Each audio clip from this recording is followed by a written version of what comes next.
Shalom. Kita sampai di bagian akhir dari kitab Wahyu pasal 21 dan 22 bicara mengenai langit, bumi, Yerusalem baru dan penutupnya. Luar biasa Tuhan. Kita sudah melihat pekerjaan Tuhan yang dahsyat dari awal dan kita teruskan lihat bagaimana akhirnya. Lalu aku melihat langit yang baru, bumi yang baru, karena langit pertama, bumi yang pertama udah lewat. Ingat di pasal sebelumnya udah selesai. Jadi Tuhan membuat langit dan bumi yang baru. Laut pun tidak ada lagi. Ingat, laut bukan air maksudnya. Laut itu melambangkan bangsa-bangsa. Tidak ada lagi seperti yang kita tahu sekarang. Ada langit baru dan bumi baru. Dan aku melihat kota yang kudus, Yerusalem yang baru, turun dari sorga, dari Allah. Sekali lagi, yang berhiaskan bagaikan pengantin perempuan, berdandan untuk suaminya. Apakah Yerusalem yang baru? Umat Tuhan yang penuh. Umat Tuhan yang dewasa, digambarkan bagaikan pengantin perempuan. Siapa pengantin perempuan? Ya umat Tuhan. Lalu aku mendengar suara yang nyaring dari tahta itu berkata, "Lihat, kemah Allah ada di tengah-tengah manusia." Ingat 1 Korintus 6:19, kita adalah bait Roh Kudus. Kita tempat kediaman Tuhan. Dan Tuhan akan diam bersama-sama dengan umatnya. Mereka akan jadi umatnya, ia akan menjadi Allah mereka. Ini konsep surga yang sebenarnya. Ingat, surga itu bukan lokasi, surga itu tempat kediaman Tuhan. Tempat Tuhan bertahta. Apa ujung dari semuanya? Ujung dari semuanya adalah manusia bisa diam bersama dengan Tuhan dalam kekekalan. Kekristenan dimengerti dari sudut pandang hubungan. Ini bukan sekedar agama, ini bukan sekedar cari selamat. Ini membangun hubungan sama Tuhan. Makanya bukan sekedar umat yang beragama yang kuat, umat yang mengenal Allahnya yang akan kuat dan bertindak. Kristenan dilihat dari sudut pandang hubungan. Apa tujuan kalau mau ngomong ujung dari ujungnya? Apa? Tuhan diam bersama dengan manusia dalam kekekalan. Itu surga yang sebenarnya. Lokasinya dikasih tahu di langit baru, bumi baru. Tapi itulah surga, tempat Tuhan bertahta. Tempat Tuhan diam bersama manusia. Dimulai dari mana? Dimulai dari Taman Eden, tempat Tuhan hidup bersama-sama manusia. Ada manusia diciptakan, Tuhan pengen membangun hubungan dengan manusia. Diakhiri dengan langit baru, bumi baru. Supaya Tuhan akan diam bersama-sama dengan umatnya. Dia akan menghapus segala air mata dari mata mereka. Maut tidak ada lagi. Segala sesuatu yang lama telah berlalu. Lihatlah, Tuhan menjadikan segala sesuatu baru. Luar biasa. Maka datanglah seorang dari ketujuh malaikat yang memegang 7 cawan. Berkata, "Mari ke sini, aku akan menunjukkan kepadamu pengantin perempuan, yaitu mempelai anak domba. Dan dia menunjukkan kota yang kudus." Jadi kota yang kudus, Yerusalem, adalah pengantin perempuan, adalah umat Tuhan. Yang lengkap, yang penuh. Sekali lagi kita melihat gambaran dari umat Tuhan. Umat Tuhan yang adalah pengantin perempuan adalah kota Yerusalem, melambangkan tempat Tuhan berdiam. Nah, inilah karakteristik dari kota Yerusalem baru yang ada di kitab Wahyu. Contohnya di gunung besar. Apa arti gunung besar? Itu bicara hal yang penting, hal yang akan dilihat banyak orang. Alkitab bilang kamu terang dunia, kota yang terletak di atas bukit tidak mungkin tersembunyi. Gunung besar tuh ngomong perlu dilihat banyak orang. Permata yaspis ngomong kemurnian, kekudusan. Tembok besar tuh bicara kemegahan. 12 pintu gerbang dengan nama suku Israel dan 12 batu dasar itu melambangkan umat Tuhan yang utuh. Jadi ada nama suku Israel, ada nama 12 rasul, melambangkan penggabungan Israel dengan bangsa-bangsa sebagai satu manusia baru di dalam Tuhan. Jadi konstan ya, terus apa yang ada di Alkitab diulang-ulang berkali-kali. Ada berbagai gambaran, tapi intinya umat Tuhan yang utuh.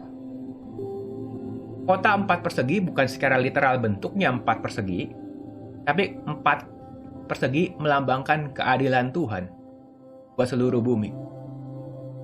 Nah, tembok 144 hasta, 144 keluar lagi. Ini bicara tentang umat Tuhan yang utuh juga, kesempurnaan pemerintahan Tuhan di atas umatnya. Lalu tembok dari jaspis, kotak dari emas itu melambangkan kemuliaan Tuhan, juga kemurnian. 12 batu berharga. Orang Israel ya, 12 suku itu dilambangkan dengan 12 batu. Pada baju efod di dada imam, ada 12 batu melambangkan 12 suku Israel. Dan ada 12 mutiaraan, 12 dan 12 lagi. Mutiara melambangkan kerajaan sorga. Ini melambangkan umat Tuhan, gereja, sama. Ini melambangkan umat Tuhan yang utuh, satu manusia baru dalam Tuhan. Israel dan gereja menjadi satu manusia baru dalam Tuhan. Umat Tuhan yang utuh. Dan dari emas melambangkan kemuliaan Tuhan yang sangat besar. Dan aku tidak melihat bait suci di dalamnya, sebab Allah, Tuhan yang Maha Kuasa, itu bait sucinya. Demikian juga anak domba. Jadi apa? Tuhan jadi pusat ibadah. Tuhan jadi pusat di kota Yerusalem. Kota Yerusalem yang ada sekarang, kota besar, pusatnya, intinya tuh ibadahnya tuh di bait suci. Jadi Tuhan jadi pusat ibadah. Tuhanlah pusat sumber dari segala sesuatunya. Dan kota itu tidak memerlukan matahari atau bulan. Sebab kemuliaan Allah meneranginya dan anak domba itu adalah lampunya. Itu ngomong kemuliaan Tuhan. Memenuhi seluruh langit baru, bumi baru. Nah, dan bangsa-bangsa akan berjalan dalam cahayanya. Dan raja-raja bumi membawa kekayaan mereka kepadanya. Jadi, ini kan kerajaan Tuhan. Di dalamnya ada struktur. Ada bangsa-bangsa, juga ada raja-raja. Hanya bentuknya beda dari yang kita tahu sekarang. Bentuknya bagaimana, tidak tahu. Alkitab tidak menulis detail. Tapi artinya ada. Ada bentuk, ada strukturnya. Dan orang akan punya fungsi masing-masing. Lalu, ayat ini juga berbicara, perhatikan, mereka membawa kekayaan mereka pada Tuhan. Apa maksudnya? Di langit baru, bumi baru, waktu kita hidup bersama-sama dengan Tuhan, itu bukan berarti kita monoton. Semua harus pakai baju putih, harus menyembah Tuhan, ulang-ulang ngomong haleluya, beratus-ratus kali, bermiliar-miliar kali, bukan. Kita terkoneksi dengan Tuhan sumber kreativitas. Orang boleh berkarya. Orang boleh bekerja. Orang boleh melakukan begitu banyak hal, tapi semuanya dalam Tuhan, semuanya untuk Tuhan. Dan karya, kekayaan bangsa-bangsa sepenuhnya dipersembahkan kepada Tuhan. Semua kemuliaan, semua hasil kerja kita itu bukan punya kita, itu punya Tuhan. Itu perlambangnya begitu. Bentuk detailnya bagaimana kita nggak tahu. Tentu berbeda dari yang ada sekarang. Tapi orang bisa berkarya, orang bisa beraktivitas. Itu gambarannya. Karena kita terkoneksi dengan sumber hidup, sumber kreativitas.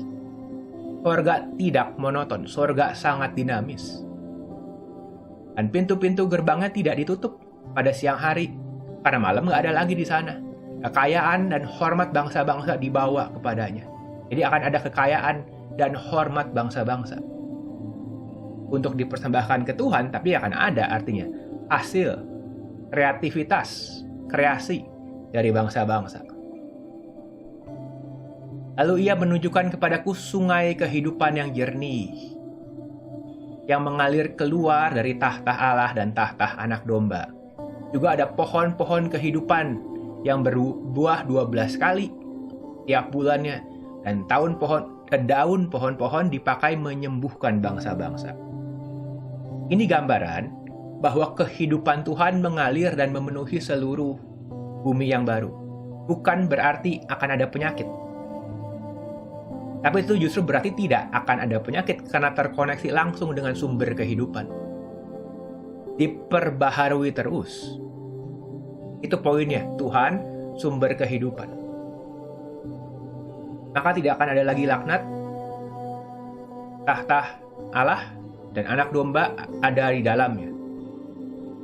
Kita semua hamba-hambanya akan beribadah kepadanya, dan mereka akan melihat wajahnya. Bicara apa? Bicara hubungan.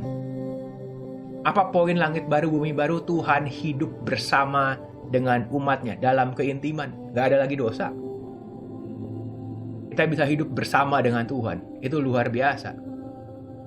Dan namanya tertulis di dahi mereka, lambang kepemilikan. Tuhan akan menerangi mereka. Mereka akan memerintah sebagai raja selama-lamanya. Iya, umat Tuhan akan memerintah bersama-sama dengan Tuhan. Artinya akan ada pemerintahan, ada strukturnya. Tapi tentu berbeda. Lalu ia berkata kepadaku, perkataan-perkataan ini tepat dan benar. Tuhan, Allah yang memberi roh kepada para nabi telah mengutus malaikatnya, menunjukkan kepada hamba-hambanya apa yang harus segera terjadi. Bicara bahwa memang apa yang ada ini akan terjadi seperti yang ditulis. Ini konfirmasi, benar akan terjadi demikian. Sesungguhnya Tuhan datang segera. Berbahagialah orang yang menuruti perkataan-perkataan nubuat kitab ini.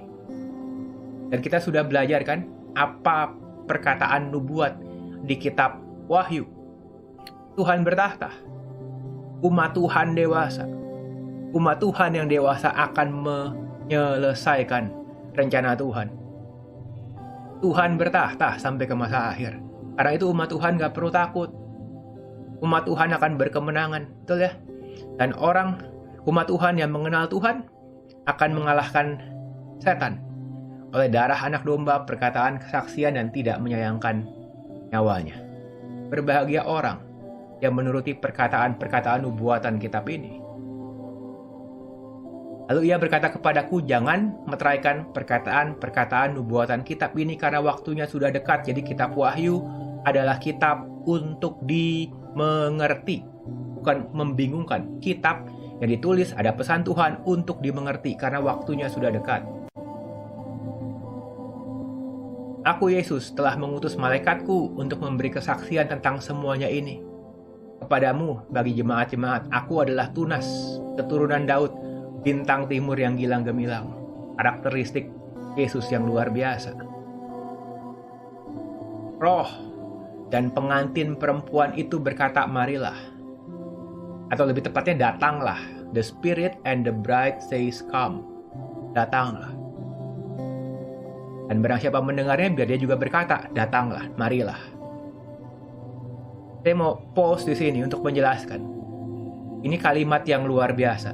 Roh dan pengantin perempuan melambangkan umat Tuhan yang utuh, yang dewasa, yang bisa berkata, datanglah.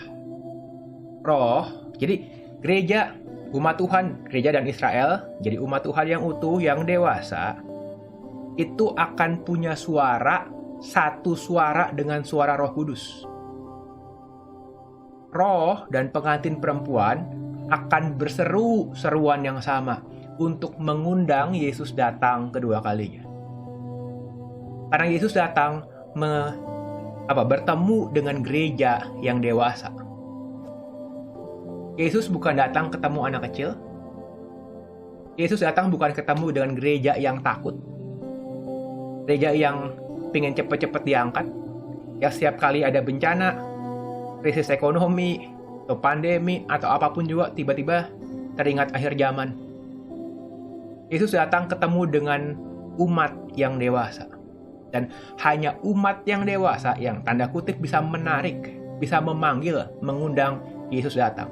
Umat yang dewasa akan satu suara dengan Roh Kudus, dan itulah undangan untuk Tuhan. Tuhan akan dipanggil, mendengar, menjawab undangan dari roh dan pengantin perempuan. Jadi kalau orang tanya kapan pengangkatan atau kapan Tuhan datang, pertanyaan sebenarnya itu kapan gereja bakal dewasa. Karena gereja yang dewasa, yang menyelesaikan rencana Tuhan, Karena gereja yang dewasa yang bisa satu suara sama Roh Kudus. Dan itu yang mengundang Tuhan datang. Bukan bencana, bukan kesian sama umat Tuhan menderita, jadi Tuhan cepet-cepet datang. Itu bukan poinnya. Karena umat Tuhan harus kuat. Bukan penderitaan motivasi Yesus datang. Roh dan pengantin perempuan yang akan menarik, mengundang, yang bisa berkata marilah atau datanglah. Jadi pertanyaan lebih tepat bukan kapan Yesus datang, kapan gereja dewasa. Kapan sih pengantin perempuan siap? Ada pada pernikahan anak domba katanya, and the bride has made herself ready. Pengantinnya telah mempersiapkan diri. Nah, kapan pengantinnya siap? Kalau orang pengen cepet-cepet akhir zaman, kapan gereja dewasa? Kita punya andil untuk berdoa, untuk bertumbuh, dan untuk melayani supaya gereja bertumbuh dewasa. Dan ini juga menjadi jawaban bagi hal yang saya tulis di awal. Apa artinya? Apakah kita bisa mempercepat kedatangan Tuhan? Selama ini kita memang belajar kamu menantikan kedatangan Tuhan. Kita menantikan kedatangan Tuhan, ya. Tapi apa artinya mempercepat kedatangan Tuhan? Poin apa sih artinya mempercepat kedatangan Tuhan? Emangnya kita bisa mempercepat kedatangan Tuhan? Poinnya karena kita bertumbuh dewasa. Poinnya karena gereja menjadi dewasa. Gereja yang dewasa, tanda kutip, mempercepat kedatangan Tuhan. Karena Tuhan hanya akan datang setelah mempelainya siap. Kalau mempelainya nggak siap-siap, ya nggak datang. Jadi kita punya tanggung jawab, kita punya andil buat bertumbuh. Kita punya andil buat melayani, membangun tubuh Kristus. Supaya apa? Supaya dewasa. Nyatakan kebenaran Tuhan sampai ke ujung bumi supaya umat Tuhan rampung. Umat yang dewasa, satu suara dengan Roh Kudus dan bisa memanggil datanglah Tuhan. Dan Tuhan menjawab umatnya. Jadi belajar akhir zaman itu belajar mengenal Tuhan. Dan waktu kita mengenal Tuhan, kita bertumbuh. Kita lebih siap jadi umat yang dewasa, yang mau menyelesaikan rencana Tuhan.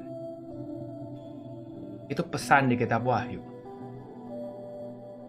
Aku bersaksi kepada setiap orang yang mendengar perkataan, kalau ada yang menambah sesuatu, Allah akan menambah malapetaka yang tertulis dalam kitab ini. Kalau ada yang mengurangkan sesuatu dari perkataan-perkataan dari kitab nubuatan ini, Allah akan mengambil bagiannya dari pohon kehidupan dan dari kota kudus seperti yang tertulis dalam kitab ini. Ini alasannya kita berusaha menjelaskan pelajaran akhir zaman dengan hati-hati. Benar-benar kita bahas pasal per pasal, ayat per ayat. Lebih kuat, jadi lebih mendasar, dan pasal per pasal, ayat per ayat bukan sekedar tafsiran. Bukan sekedar cerita jadinya. Supaya murni apa yang ditulis di Alkitab itu yang kita bahas. Ya, yang memberi kesaksian tentang semuanya ini berfirman, ya, aku datang segera. Amin. Datanglah Tuhan Yesus. Kasih karunia Tuhan Yesus menyertai kamu sekalian. Amin. Artinya Tuhan akan datang segera. Mari hidup dalam pengharapan. Dan sambil menunggu, sambil menantikan dan mempercepat kedatangan Tuhan, ada kasih karunia Tuhan Yesus yang menyertai hidup kita sekarang.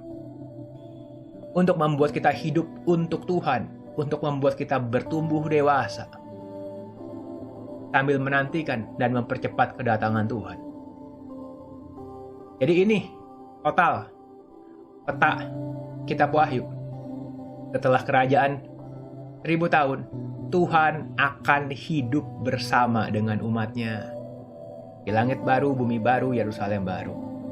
Dan itu poinnya, itu intinya. Tuhan tinggal hidup bersama dengan umatnya selama-lamanya. Dan Tuhan bertahta selama-lamanya. Amin.